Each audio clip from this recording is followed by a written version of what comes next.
Hello प्यारे साथियों, जय हिंद। क्या हाल चाल है आप सभी लोग का। आशा करते हैं कि आप सभी लोग स्वस्थ होंगे। प्यारे साथियों, जैसा कि आपको पता होगा, अपना यह YouTube चैनल उन सभी बच्चों के लिए भी काम करता है जो उत्तर प्रदेश DELED की परीक्षाओं में मैथ में फेल हो जाते हैं। उनको मैथ से बहुत डर लगता है। तो अब आपको घबराने की जरूरत नहीं है। हमने आपको बता दिया है कि आप राजन सीरीज के सभी प्रश्नों को हल कर डालें, 20+ नंबर आप पाएंगे। लेकिन हाँ, बढ़िया से हल कर डालें। क्यों? क्योंकि मैथ की प्रकृति ऐसी है कि सवाल उसी के टाइप आपको पुनः फिर से मिलेगा। तो जब उसी के जैसा सवाल मिलेगा तो आप उन सभी सवालों को लगा पाएंगे और 20+ नंबर स्कोर कर सकते हैं। 25 नंबर का मैथ आता आपका और 1 घंटे के अंतर्गत आपको लिखना और हल करना होता है। तो अब आपके लिए यह YouTube चैनल काम कर रहा है। आप फेल नहीं होंगे, आपको घबराने की जरूरत नहीं है। बस आप क्या करें, गुणा भाग जोड़ घटाओ आदि सारी चीजों को जरूर सीखे रखें। पहाड़ा आप जरूर याद करें। बस इसके बाद सारे तरीके मैं आपको बताने वाला हूं। राजन सीरीज का सारा सलूशन मैं वीडियो बाय वीडियो करके आपके अपनी इस YouTube चैनल पर अपलोड करता रहूंगा, जिसे आप देखते रहें। आपका एक कार्य और है कि इसे लाइक करें और शेयर भी करें ताकि हमारा मनोबल बढ़ता रहे। प्यारे साथियों, आज के इस वीडियो में हम आपके लिए Uttar Pradesh DELED in bracket BTC के सेकंड सेमेस्टर का मैथ का सलूशन लेकर आए हैं और बहुविकल्पीय प्रश्नों की श्रृंखला चालू होती है। आज यह आपका Uttar Pradesh DELED second semester का पहला वीडियो होगा। आज से आपको उत्तर प्रदेश DELED यानी BTC सेकंड सेमेस्टर के मैथ प्रश्नों का बहुविकल्पी प्रश्नों की श्रृंखला चलने वाली है। तो चलिए देखते हैं आज का पहला सवाल। पहला सवाल है आपके पास, कह रहा ऋण पूर्णांक संख्या है। ऋण पूर्णांक संख्या है तो प्यारे साथी -3/5, -5/-5, 0 और -7। आपको हम बताएं कि 5 सवाल आपके बहुविकल्पी आते हैं, 5 प्रश्न बहुविकल्पी आते हैं, जिसे आपको क्वेश्चन नंबर लिख के, प्रश्नोत्तर नंबर लिख के उसका उत्तर लिखना होता है, केवल हल नहीं करना होता है। इसलिए मैंने इसी फॉर्मेट में आपको बताने का काम किया है। राजन सीरीज का सारा सलूशन दिया जाएगा। अब देखिए, ऋण पूर्णांक क्या पूछा है, ऋण पूर्णांक संख्या। तो प्यारे साथी देखिए, 0 से लेकर 0 को छोड़ दिया जाए तो सभी धन पूर्णांक संख्या, +1, +2, +3, +5। उसके पहले सभी ऋणात्मक संख्या यानी ऋण पूर्णांक है। प्यारे साथी, ये क्या है, ऋण पूर्णांक है। बात समझ में आ रहा है। अगर हम बात करें तो 0, 0, 1, 2, 3 डैश डैश डैश, ये प्राकृतिक संख्या होती है, धनात्मक संख्या होती है। 0 को शामिल कर लें तो ये पूर्ण संख्या होती है। अगर -1, -2, -3 आदि सारी चीजों को शामिल कर ले तो ये सभी पूर्णांक होते हैं। तो यानी -5 क्या है, ऋण पूर्णांक संख्या है।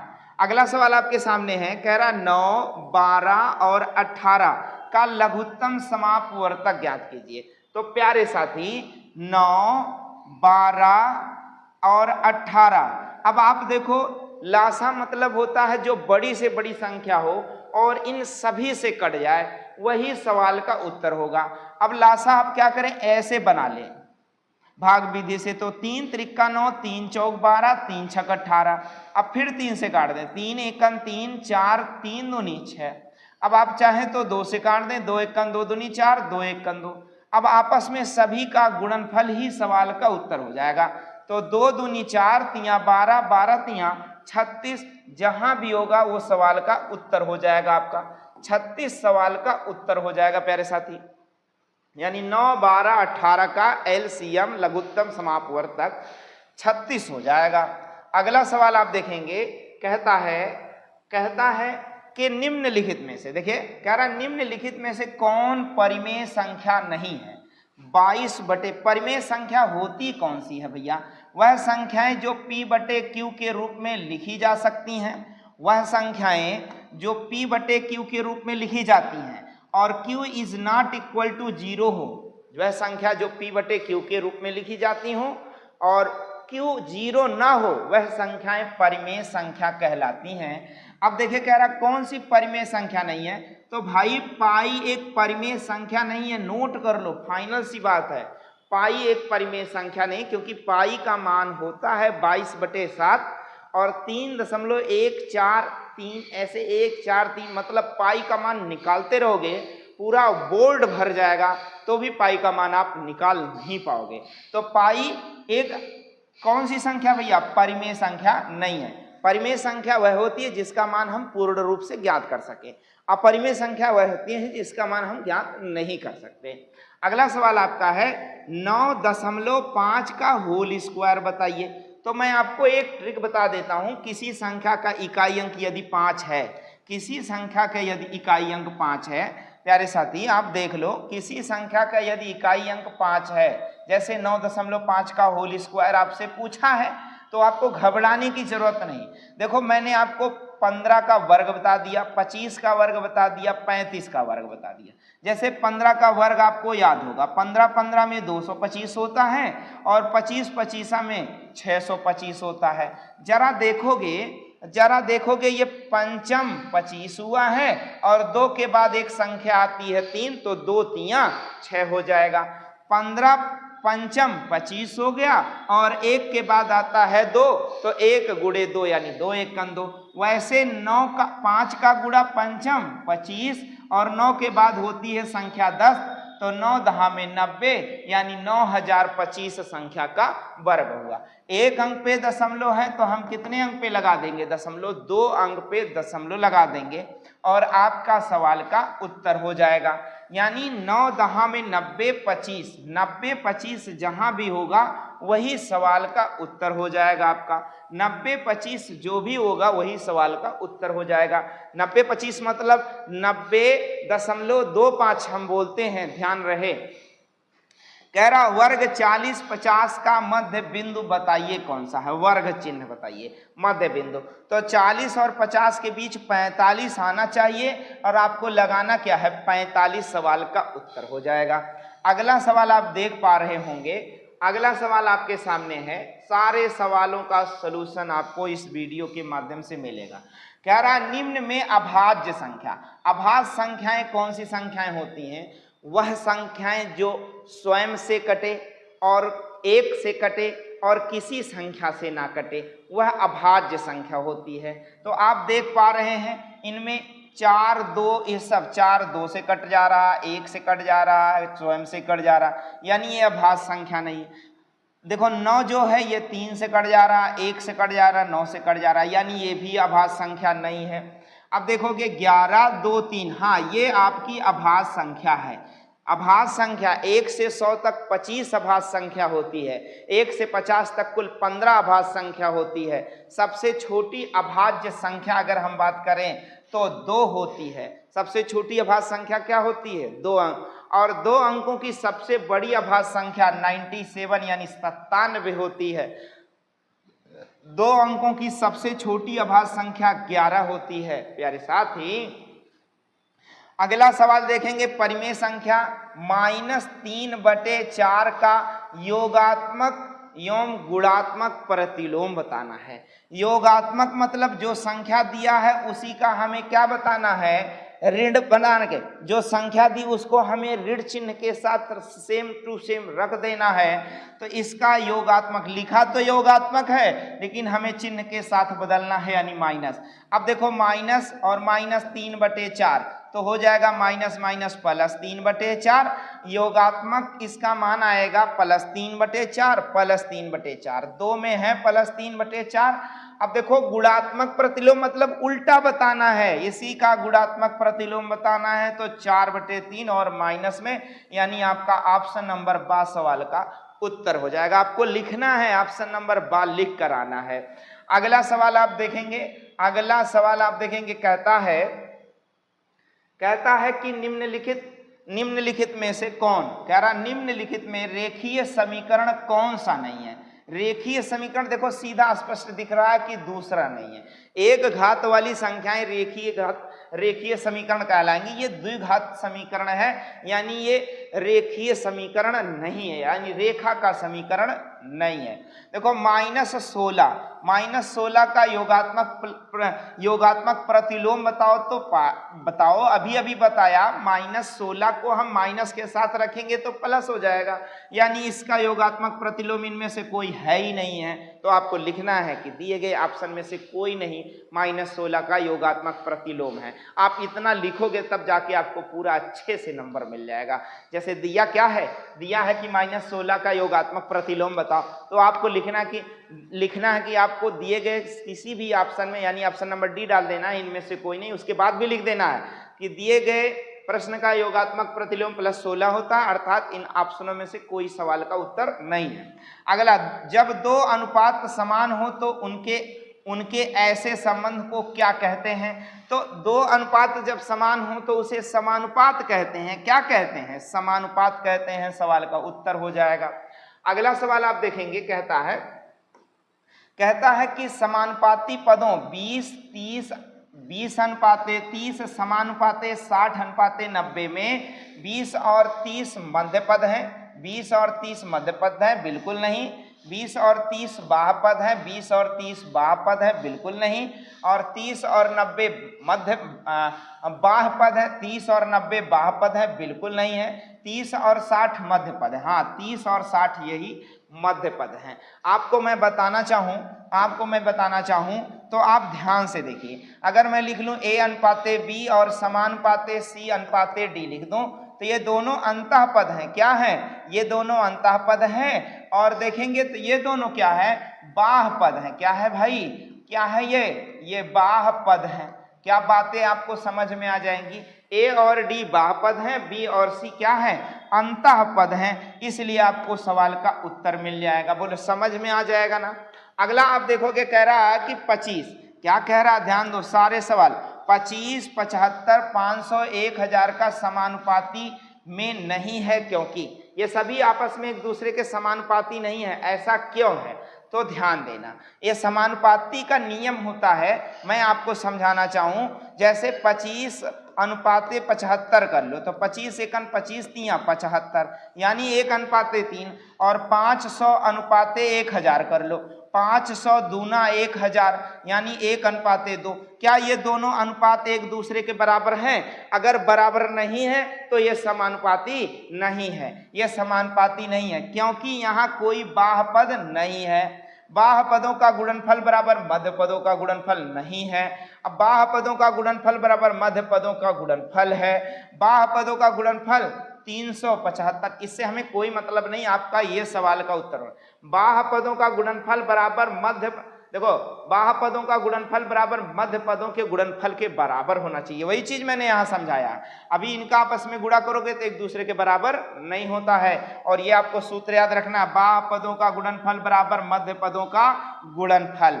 अगला सवाल देखते हैं, आगे देखते हैं। आगे आपका है, देखो आगे क्या कहता है। आगे कहता है, मैं आपको page bye page, page number 5 पर बता रहा हूं, आपको ध्यान रहे, सारे पेज के साथ ही चलिए आप। निम्नलिखित में से कौन सी परिमेय संख्या नहीं है? कह रहा, लो फिर से वही सवाल आ गया, कौन सी परिमेय संख्या नहीं है? तो पाई एक परिमेय संख्या नहीं है, ये अपरिमेय संख्या। कौन सी परिमेय संख्या? अपरिमेय संख्या। हिंदी में आता, बताइए परिमेय किसे कहते हैं? अपरिमेय कह सकते हैं। जिसे ज्ञात किया जा सके उसे परिमेय, और जिसे ज्ञात ना किया जा सके उसे अपरिमेय कहते हैं। कह रहा, धन पूर्णांक 3a + 5 के ठीक बाद धन पूर्णांक होगा। धन पूर्णांक 3a + 5 के ठीक बाद धन पूर्णांक होगा। तो भैया 3a + 5 के बाद एक जोड़ दो, 3a + 6 हो जाएगा। ये जहां कहीं हो सवाल का उत्तर, यानी बा वाला टिक लगा देना और लिख देना है। अगला देखो, निम्नलिखित में योगात्मक तत्समक बताना। क्या बताना है? योगात्मक तत्समक बताना है। ध्यान रहे, योगात्मक तत्समक बताना है, तो ध्यान रहे। निम्नलिखित में से योगात्मक तत्समक क्या होता है? 0 होता है। क्या होता है? योगात्मक तत्समक 0 होता है। आगे सवाल आप देखेंगे, कह रहा है कि 7 बटे, क्या देख लो, 7/3 7/3 का योगात्मक प्रतिलोम। लो फिर से वही योगात्मक। देखो मैंने आपसे बताया ना कि आपको एक टाइप का सवाल अच्छे से तैयार कर लेना है। जैसे योगात्मक प्रतिलोम दिया है, क्या दिया है? योगात्मक प्रतिलोम और योज्य प्रतिलोम, गुणात्मक प्रतिलोम, ये सारी बातें समझना। योगात्मक प्रतिलोम कह रहा तो 7/3 का हो जाएगा -7/3 सवाल का उत्तर योगात्मक। योग कहा है लेकिन माइनस लगता है, योग कहा लेकिन माइनस लगता है, आपको नोट कर लेना है। तो क्या हो जाएगा? -7/3 सवाल का उत्तर। अगला देखो दिया है x² और -1 और बटे में x + 1 का होल स्क्वायर का सरलतम रूप क्या होगा? तो आपको मैंने पिछले वीडियो में सूत्र बताया था। बीटीसी फर्स्ट सेमेस्टर के एकदम लास्ट वाले वीडियो में, 5वें नंबर वीडियो में मैंने इसका सूत्र बताया है आपको। देखिए यहाँ x² - 1 का होल स्क्वायर लिख सकते हैं, तो ये a² - b², तो इन्हें दो ब्रैकेट में हम लिख सकते हैं x - a x + 1। अब देखो यहाँ दो घात लिखा तो हम दो बार लिख सकते हैं, x + 1 और x + 1।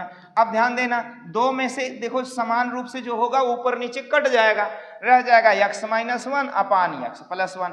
ये जिसमें भी होगा सवाल का उत्तर हो जाएगा, यानी ऑप्शन नंबर आ में है सवाल का उत्तर है आपका।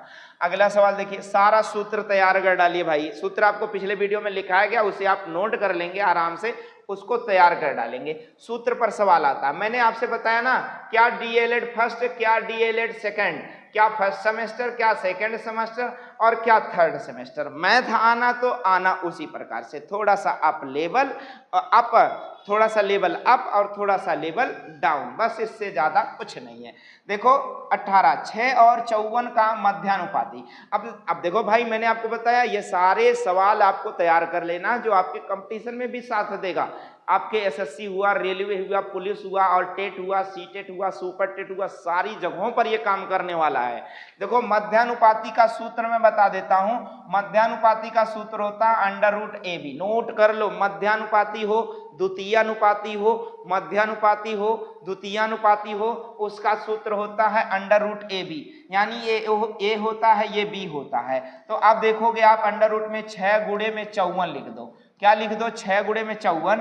अब चाहे तो इसको गुणा करो, चाहे इसका फैक्टर कर लो। देखो मैं फैक्टर कर देता हूँ। 6 को लिख सकता हूँ 3 दूनी 6 और 54 को लिख सकता हूँ 9 छक 54। क्या लिख सकता हूँ भैया? 9 छक 54। या इसे रहने दो, इसे आप मत काटना, ध्यान रहे। इसे आप क्या करना है, इसे आपको काटने की जरूरत है, मतलब प्रसार करने की जरूरत नहीं है। मुझे लग रहा है केवल इसी को आपको प्रसार कर देना है। किसको प्रसार कर देना है भैया?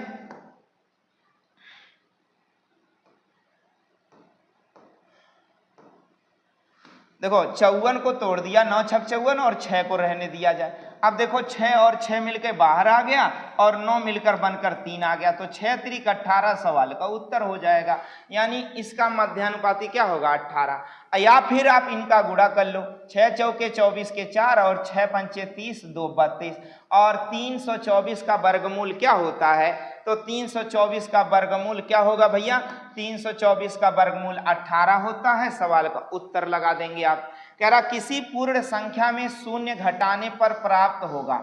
अरे किसी पूर्ण संख्या में शून्य घटा दो तो वही प्राप्त होगा। मैंने बताया था, शून्य घटा दो वही प्राप्त होगा, शून्य जोड़ दो वही प्राप्त होगा। समझ में आया? लेकिन हाँ, 1 से भाग करोगे तो भी वही आएगा, 1 से गुणा करोगे तो भी वही आएगा, सारी चीजें वही आने वाली हैं। कह रहा प्राकृतिक संख्या है, इनमें बताओ कौन सी प्राकृतिक संख्या? तो भैया प्राकृतिक संख्या 5 है।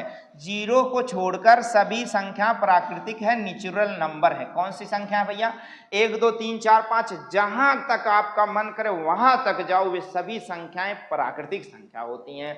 अगला दिया है भैया, ध्यान दो, पढ़ लो, फेल नहीं होना इस बार से। अब आपके लिए मैंने डीएलएड का जो है मैथ का श्रृंखला चालू कर दिया है। चलो अगला आप देख लो, कह रहा 1 - 8x को पूर्ण वर्ग बनाने के लिए क्या जोड़ना होगा? देखो इसे हमें पूर्ण वर्ग बनाना है, 1 - 8x को। तो ध्यान दो, इसे पूर्ण वर्ग बनाने के लिए हमें क्या जोड़ना होगा? अब यहाँ देखोगे 1 है तो 1 तो हम लिख सकते हैं, पूर्ण वर्ग है, पूर्ण वर्ग है। अब देखो 8 को हम क्या कर दें? x² हमें, देखो x है कि नहीं है? x है, तो इसमें हमें क्या करना है, पूर्ण वर्ग बनाने के लिए इसमें कुछ जोड़ देना है। अब आपको पता है कि हम इसमें देखो 8x जोड़ेंगे, क्या ये इसमें देख लो क्या पूर्ण वर्ग है वही जोड़ देना। 8 है पूर्ण वर्ग, नहीं 8 तो घन है, देखो ये पूर्ण वर्ग है, पूर्ण वर्ग लगा देंगे 1 से, तो 1 में जुड़ के कोई मतलब नहीं है। हाँ देखो 16x² अगर हम जोड़ दें 16x² तो काम बन जाएगा। क्यों? क्योंकि देखो ये क्या है, 4 का वर्ग और ऐसे लिख लो, ऐसे लिख लो, ऐसे लिख लो 4x का होल स्क्वायर, और यहाँ 2 गुना क्या लिखोगे, 2 गुना, और देखो यहाँ 4 दूनी 8 है ना, 4x, और यहाँ देखो क्या है -1 का होल स्क्वायर। देखो पहले पद का वर्ग धन पहले पद का वर्ग धन दूसरे पद का वर्ग, बात समझ में आ रहा है, पहले पद का वर्ग धन दूसरे पद का वर्ग, और धन 2 गुना पहला पद गुणे दूसरा पद, इसलिए अब आ जाएगा 4x - 1 का होल स्क्वायर। तब जाके क्या बन जाएगा, पूर्ण वर्ग बन जाएगा, यानी सवाल का उत्तर होगा यानी ऑप्शन नंबर 16। कह रहा भाज्य का सूत्र बता दो, भाज्य का सूत्र बता दो। भैया भाज्य बराबर होता है भाजक गुणे भागफल धन शेषफल। भाज्य बराबर भाजक, हाँ देखो भाज्य बराबर भाजक गुणे भागफल धन शेषफल, यानी ऑप्शन नंबर 10 सवाल का उत्तर हो जाएगा। आपको टिक लगा लेना है। अगला सवाल देखेंगे, कह रहा है कि सबसे छोटी प्राकृतिक संख्या। मैं आपको 25 सवालों की श्रृंखला इस पहले वीडियो के माध्यम से कराने का प्रयास कर रहा हूं। अब देखिए आपको क्या कह रहा है, सबसे छोटी प्राकृतिक संख्या। तो भैया सबसे छोटी प्राकृतिक संख्या 1 होती है। प्राकृतिक संख्या मैं फिर से आपको बता दे रहा हूं, प्राकृतिक संख्या अब देखो भाई, अब आप छोटे छोटे सवालों यानी आसान सवालों को जब गलत कर देंगे तो कैसे पास हो पाएंगे, या परीक्षा में कैसे आप उत्तीर्ण हो पाएंगे, या कोई कंपटीशन कैसे निकाल पाएंगे आप।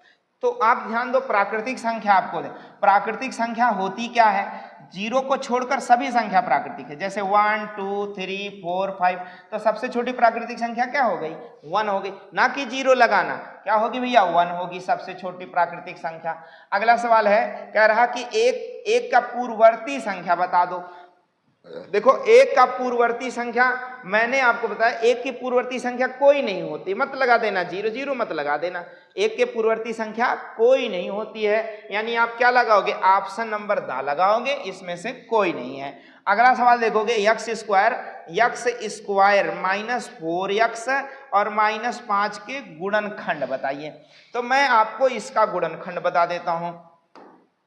दिया है x स्क्वायर, क्या दिया है भैया, x स्क्वायर -4x + 5, यही तो आपको दिया गया है, यही दिया गया है, x स्क्वायर -4x -5 दिया गया है। क्या दिया गया है, -5 दिया गया है।